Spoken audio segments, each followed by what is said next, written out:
Bom, nesse vídeo nós vamos aprender a prever o futuro com uma alta taxa de acerto, né, para você tomar as melhores decisões. Tá? Nesse vídeo eu quero, entre aspas, dar continuidade ao livro que nós estávamos estudando, né, Como Criar uma Mente, tá? Escrito aqui por Ray Kurzweil, né, o maior profeta da inteligência artificial, considerado pelo Bill Gates, né? E nessa aula, o que eu vou mostrar é mais ou menos o meta-raciocínio que eu utilizo há mais de uma década para predizer as minhas operações e a economia como um todo dentro do mercado financeiro. Tá? Eu já faço isso de forma intencional há muito tempo, há mais de 10 anos mais ou menos, que eu me lembro, né? E inconsciente já não sei mais há quanto tempo, né? Eu acho que já é meio que natural, né? Eu buscar padrões durante toda a minha vida, e talvez por isso que eu me dei tão bem aí no mercado financeiro. O mercado financeiro acabou contribuindo com isso, né? Mas vamos lá. Até o final desse vídeo, eu vou mostrar para você 3 passos que eu considero extremamente importantes para qualquer tomada de decisão e predição que você faça. E eu não estou falando aqui apenas de mercado financeiro, de business, estou falando realmente para tudo. Isso é um meta-raciocínio que serve para qualquer coisa, tá? Para comportamentos, para contratações de colaboradores, para, enfim, melhorias do teu produto, análise de mercado, análise de concorrência do seu mercado, dos concorrentes do seu mercado, análise da própria economia como um todo, né? Aonde investir, não investir, no que investir. Então esse meta-raciocínio serve para qualquer coisa. São fundamentos, né, que eu utilizo o tempo todo mesmo. E eu espero que você saia desse vídeo aqui entendendo um pouco disso. Se você entender aqui 80% do que eu falar, cara, tu tá na frente aí de 90% da maioria dos empreendedores, empresários, né, enfim, investidores e por aí vai. Beleza? Só que para a gente entender esses 3 pontos que eu digamos assim, coloquei em tópicos aqui, né, que são dados massivos, padrões de causa e efeito e o payoff, né, eu considero payoff, eu uso muito o termo do mercado financeiro, mas seria basicamente um fator, né, um peso, tá? Eu vou explicar isso mais para frente. E eu vou ramificar essas 3 etapas aí em subetapas, tá? Mas antes da gente começar, para a gente entender, vamos ir para o livro que eu quero mostrar. Para a gente estudar tudo isso, é importante a gente entender como o nosso cérebro funciona e como ele identifica padrões, tá? Então, primeira coisa, na aula anterior ou no vídeo anterior, né, como criar uma mente, se você não assistiu, volta, vai lá no meu canal. Eu vou tentar deixar, como é tudo muito novo aqui para mim no YouTube, né, meu 3º vídeo, depois que eu voltei a gravar, eu vou tentar deixar de alguma forma aqui na descrição, provavelmente, o vídeo referência, né, anterior, como criar uma mente. Lá eu falo de um ciclo de criação, né? E dentro desse ciclo de criação, uma das coisas mais importantes que se tem é o repertório. Tá? E quando eu digo repertório, é realmente a quantidade de vezes que você foi exposto a um evento, a um sistema ou a um acontecimento, né? Então eu estou convertendo essa palavra ou esse termo para dados massivos. Você precisa acumular dados massivos de um determinado comportamento, de uma determinada situação, para que você consiga predizer o futuro relacionado àquilo, tá? Então o primeiro ponto, o primeiro tópico e um dos mais importantes, tá? Histórico, você precisa de dados massivos, beleza? Qual que é a lógica da predição? Eu já ensinei isso para sócios, empresários, alunos, obviamente que no backstage, né? No offline, mas qual que é a lógica de qualquer predição? Isso é fundamento, tá? A gente analisa o passado para encontrar padrões, certo? Para que a gente consiga dar um peso para esse padrão no presente e predizer o futuro, tá? Então, o passado, ele é o histórico que você precisa acumular, repertório que você precisa acumular, para você, através desse repertório, identificar padrões de causa e efeito, que te leva a pesar ou dar um fator ou dar uma nota, entre aspas, para esse padrão, para que das próximas vezes que esse padrão acontecer, você tenha uma taxa de probabilidade que aquilo vá se repetir das próximas vezes, tá? Então o que eu quero dizer com isso? Antes da gente, eu já dei uma introduzida aqui, mas antes da gente se aprofundar em cada uma dessas etapas, a gente precisa entender como que o nosso cérebro funciona. Eu vou ler um trecho aqui muito legal, para a gente começar a adentrar aí em relação a esse assunto, tá? Eu estou aqui com o livro do Como Criar uma Mente, né? E tem uma parte aqui que fala exatamente o seguinte, que o Ray fala exatamente o seguinte, tá? Ó, numa parte diferente do córtex, há uma hierarquia comparável de identificadores de padrões que processam as próprias imagens dos objetos e não das letras impressas. Então o que ele estava fazendo? Ele estava explicando como que o nosso cérebro identifica os padrões ao ver algum objeto, ao ver alguma palavra, enfim, ao ver qualquer coisa, tá?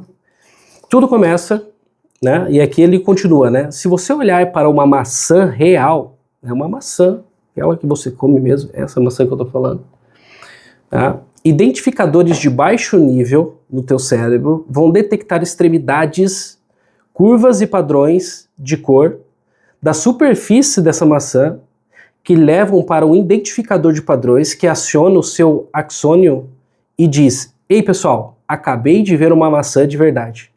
Olha que bacana.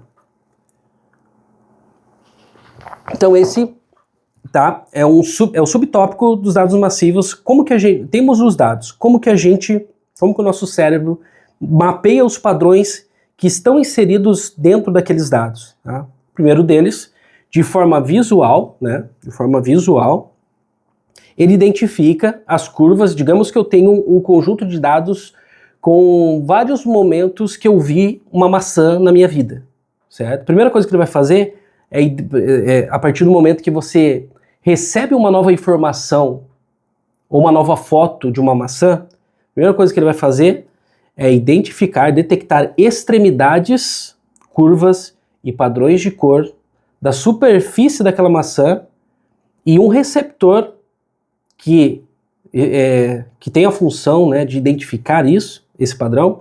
Ele vai falar: opa, ei pessoal, acabei de ver uma maçã de verdade. E os outros identificadores, aí continuando, os outros identificadores de padrões vão detectar combinações de frequências sonoras que levam a um identificador de padrões no córtex auditivo que pode acionar o seu axônio, indicando: acabei de ouvir a palavra falada maçã, tá? Então nós temos aqui duas formas, né, que o livro traz. Primeiro, visual, né? Então ele vai identificar aqui curvas, padrões e cor de superfície. Segunda forma, através de padrões auditivos, né? Ou seja, aqui frequências, né, sonoras que levam ao identificador de padrões no córtex auditivo, tá? Então, são duas formas que o livro traz. E algo muito importante, beleza, Luan? Entendi como o nosso cérebro identifica um padrão. Mas como que eu posso, nas próximas interações que eu tiver com a maçã, por exemplo, vamos usar o caso da maçã que já está no livro, fica mais fácil, né? Mas como que eu vou aumentar a probabilidade de acertar aquela que da próxima vez aquilo realmente é uma maçã? Como que o meu cérebro faz isso, tá? Isso acontece através da redundância, beleza? Então, quanto mais redundância você tem, e o livro fala, inclusive, aqui, ó, não só a redundância aumenta a chance de identificarmos com sucesso cada surgimento de uma maçã, tá? Como lida com as variações nas maçãs no mundo real. Ou seja, existe maçã de de vários formatos, de vários tamanhos, com cores diferentes, mais achatadas, mais gordinhas, menores, maiores, mas todas têm o mesmo padrão. certo? Tem o mesmo formato visual, né? E quando você falar maçã, quando eu falo maçã aqui nesse vídeo, automaticamente você pinta na sua memória, no seu cérebro, na sua cabeça, né? De certa forma, uma imagem de uma maçã. Porque você já foi exposto, você já tem dados massivos, né? Dentro do seu banco de dados do teu cérebro, do seu neocórtex, né? Que é onde ficam armazenadas as memórias, relacionado àquele assunto, àquela maçã, certo? E isso pode ser para qualquer coisa. Pode ser para... Vou usar um exemplo aqui do meu dia a dia, ou do meu repertório, mercado financeiro, né? Toda vez que a economia, né, que o risco, sei lá, do Brasil está alto, né, automaticamente eu tenho o prêmio de risco, né? Eu vejo que os investidores conseguem e vão tomar risco no país porque ele tem prêmio para coletar. A partir do momento que esse prêmio seca dentro da nossa economia, eu entendo que os investidores não veem mais o Brasil como atrativo e começam a tirar o seu dinheiro para fora do país. Então tá vendo que é um padrão que para mim hoje é simples, e eu sei, depois que eu fui exposto várias vezes, né, a esse padrão e dei uma nota, né, devido à taxa de acerto, fica fácil de eu, na próxima vez que isso acontecer, eu tomar uma decisão assertiva, tá? Então funciona da mesma forma, tá? Outro exemplo, né, para você que é empreendedor. Você precisa contratar um novo colaborador, para uma vaga específica dentro da tua empresa. E o seu RH detectou, toda vez que um perfil de pessoa, sei lá, específico, se candidata para uma vaga e é contratado para aquela vaga, ele tende a performar melhor naquele papel do que outros perfis, né, comportamentais. Tá? Então, eu tenho um banco de dados de várias contratações, não só da tua empresa, como de outras empresas, por exemplo, se você tiver acesso a isso, e você identificou que aquelas pessoas que têm o perfil X são mais felizes e performam melhor dentro do teu setor do que a pessoa com o perfil Y. Automaticamente, quando você abrir uma vaga, para aquela vaga em específica, você vai buscar pessoas com perfil X e não com o perfil Y. Porque a taxa de acerto de esse colaborador performar bem dentro da sua empresa é muito maior com a pessoa X do que com a pessoa Y. Mas antes de chegar a essa conclusão, o que você precisou passar? Eu preciso ter dados, repertório, preciso analisar os padrões para identificar qual que é a maior probabilidade dessa pessoa, qual a maior probabilidade e qual o melhor perfil para colocar uma pessoa aqui dentro dessa vaga, e automaticamente, quando esse cara chegar, as decisões vão ser muito mais fáceis de serem tomadas, beleza? Então, vamos lá. Primeira coisa, dados massivos, recapitulando, né? Dados massivos, automaticamente o teu cérebro, ele mapeia os padrões com base nos receptores visuais e auditivos, né? E com o repertório você consegue, nas próximas interações, identificar e ter uma grande taxa de acerto de que aquilo realmente condiz com o padrão, porque você já viu aquilo várias vezes, tá? Então, eu até anotei uma regrinha aqui, ó. Entrando no ponto 2, padrões de causa e efeito, que a gente acabou de falar e vamos falar um pouquinho mais dele, tá? Toda vez que X acontece, Y é o efeito dessa causa, ou seja... Deixa eu tomar aqui meu cafezinho aqui. É exatamente isso. Essa regra é exatamente isso que a gente acabou de falar. Então, toda vez que eu tenho uma vaga disposta e esse perfil acontece, e esse cara que tem esse perfil ideal aparece, tá? As chances de dar certo são muito maiores, né? Comparado a um outro perfil que está totalmente desalocado, tá? E aí o que você precisa fazer, se perguntar, são duas coisas. Primeiro delas, tá? Quantas vezes esse evento acontece? Você tem o banco de dados com esses padrões. quantas vezes esse padrão se repete dentro do seu estudo, entre aspas, vamos colocar assim, dentro desse conjunto de fatores, desse conjunto de dados. Ah, Lua, dentro de 1000 análises, dentro de 1000 linhas de dados, vamos colocar assim, né? Isso eu tô falando linhas porque minha cabeça ela é voltada pro data science, tá, galera? Mas isso, sei lá, a cada 50 acontecimentos ou 100 acontecimentos, arredondando aqui, 80% desses 100, né, tem o perfil X. E enquanto a empresa esteve com esse perfil dentro desse setor, a empresa performou melhor naquela área. Fechou? Então, sabendo disso, eu tenho um fator de 80%, né, que é basicamente a minha taxa de acerto. Então, eu tenho 80% de chance de acertar quando aparecer o próximo candidato, né, de que se ele tiver o perfil X, ele vai se dar bem naquela vaga. Automaticamente, tendo essa regra, né, eu seto essa regra, entre aspas, como padrão, e ela tem que ser retroalimentada, né, então a cada novo candidato que é inserido dentro do banco de dados, né, dentro da sua empresa, você vai analisar a performance dele e se realmente confirmar, você traz esse feedback para dentro da sua análise, né? E a partir desse momento você tem o que a gente chama de fator, que é o terceiro ponto, né? Fator, o peso, o payoff, que é basicamente isso que eu acabei de falar, né? É a sua taxa de acerto. Eu tenho dados massivos, eu identifiquei padrões. Identifiquei padrões, qual que é o padrão de causa e efeito? Você analisa visualmente ou, né, com base em...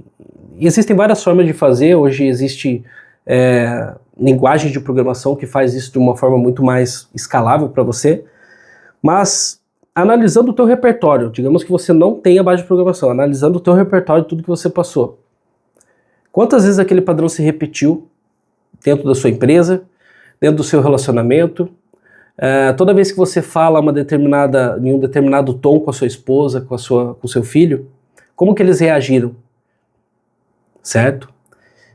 Você começa a identificar padrões. Se toda vez que eu falo dessa forma com a minha esposa, ela reage mal, então eu preciso mudar a minha forma, porque 80% das vezes que eu falo dessa forma, ela vai ficar brava comigo. Um exemplo, né? Um exemplo hipotético aqui, não que isso esteja acontecendo, mas a minha cabeça funciona assim. Então tudo que eu costumo repetir durante um período um padrão, para se aquele padrão se confirmar, automaticamente ele, entre aspas, vira uma regra. Entre aspas, tá? Isso daqui não é eu considero assim, entre aspas, vira uma regra. Só que eu tenho a flexibilidade de que essa regra pode ser alterada à medida que as interações acontecem. Se eu notar que eu tenho repetido esse comportamento, e esse comportamento tem refletido em efeitos diferentes do que eu esperava, automaticamente a minha mente começa a reprocessar tudo que eu passei, certo? Nos últimos tempos, e a traçar novos padrões de comportamentos para readequar, recalibrar o fator daquela equação. Olha só que doideira, eu sei que, né, fica um pouquinho mais complexo aqui, falando sem demonstrar nada, mas nada visual, né? Mas é dessa forma que eu tomo as minhas decisões. Eu tenho dados massivos, eu encontro padrões de causa e efeito. Encontrei padrões, qual que é a taxa? Quantas vezes esse evento acontece?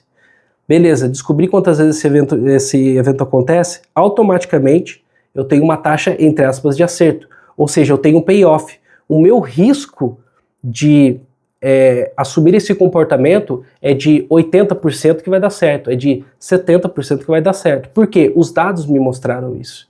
Isso é para dentro da empresa, é para dentro dos investimentos, é para dentro de um alinhamento societário, é para dentro de uma contratação com colaborador, é para dentro de qualquer coisa. Eu tendo esse peso, a partir desse momento, eu intero. Toda vez que eu precisar passar por aquele evento, por aquele momento, eu automaticamente vou saber e vou ter a confiança de executar, né, esse planejamento, essa ação, porque eu já tive uma exposição, um repertório, um tempo de tela, né? e um estudo em cima disso durante muito tempo. Tá? E isso acontece durante toda a sua vida. Para agora e pensa quantas vezes você passou de forma repetida por um evento dentro do seu negócio e você não sequer se deu conta de que aquele processo repetitivo te leva a um padrão, né? Eu queria finalizar esse vídeo, né, te desafiando a olhar com mais carinho para os padrões que acontecem dentro dos seus negócios, do seu relacionamento e tudo mais, e começar a identificar, cara, eu já passei por isso uma vez. Tá? O nosso cérebro, ele foi feito para isso. O neocórtex do nosso cérebro, ele é feito para identificar padrões, tá? É o que esse livro fala, tá? Deixa eu ver se eu anotei alguma coisa aqui importante. É isso aí. Então, não esqueci nada, eu tava vendo se eu não esqueci nada. Né? Mas é dessa forma que o nosso neocórtex funciona e nós antecipamos e prevemos padrões o tempo todo. Tá? Agora existe uma lógica para fazer isso. Eu espero que nesse vídeo eu tenha conseguido te ajudar, né, mostrando um pouco de como eu faço e tudo mais. Se você não viu o outro vídeo, Como Criar uma Mente, eu acho que vale a pena você ver para conectar esse conhecimento, né, do outro vídeo com esse, e você ter ainda mais embasamento, né, para quando você passar por um processo de predição, você já sabe mais ou menos o que fazer, beleza? Eu acho que é isso, espero que esse conteúdo te ajude de alguma forma, né, e nós nos vemos aí no próximo vídeo. Valeu!